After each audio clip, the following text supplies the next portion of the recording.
Okay. Hey guys, so I'm going to run a demo of how this flow hood gets put together. This flow hood's by Fungi Masters, and you can find us at fungimasters.com.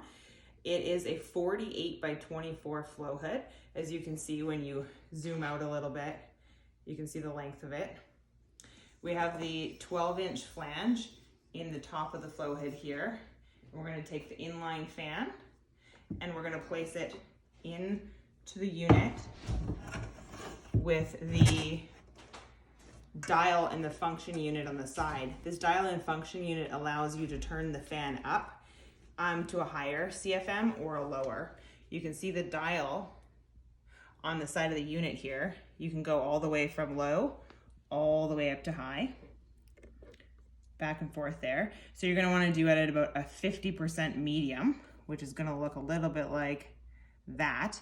And that's going to be for typical spawning of monotubs. You got the on-off switch here, and you have the plug that's going to be plugged into the wall.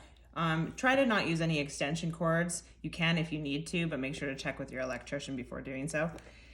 We're going to then take the foam tubing to insulate between the fan and the 12-inch flange, and you're going to shove it in. You can use the end of a butter knife or anything that you can get that is blunt-ended, not sharp, and just stick it in the side like so, all the way around. This is going to protect against vibration and add extra padding so that your fan doesn't move around because it's quite high power.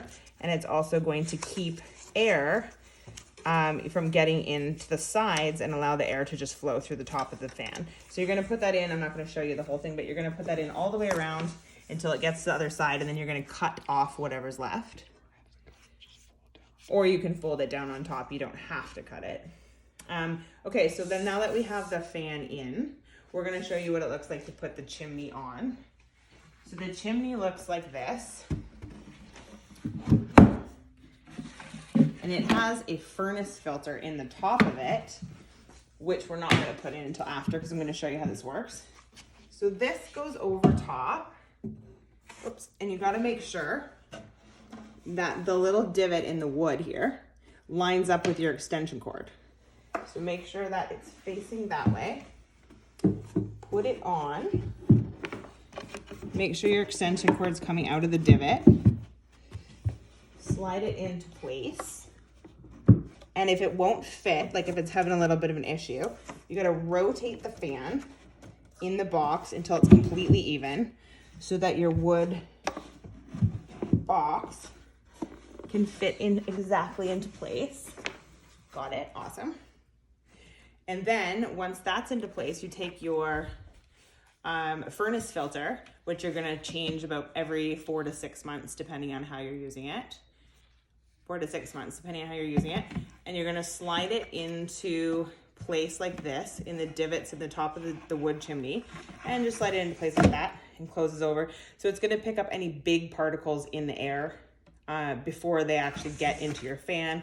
Of course, your HEPA filter, which I'll show you a close-up of right now. Your HEPA filter you have in here, it's a laminar flow HEPA filter, which you can see, which is actually going to protect you from your particles and your microbes. The furnace filter is just basically a pre-filter. And then we have the plastic grating over the front that you can see, so it protects your HEPA from getting smashed by you, your employees, or your monotubs, and that's an additional layer of protection. So guys, that's the whole flow hood, and yeah, hope you like it.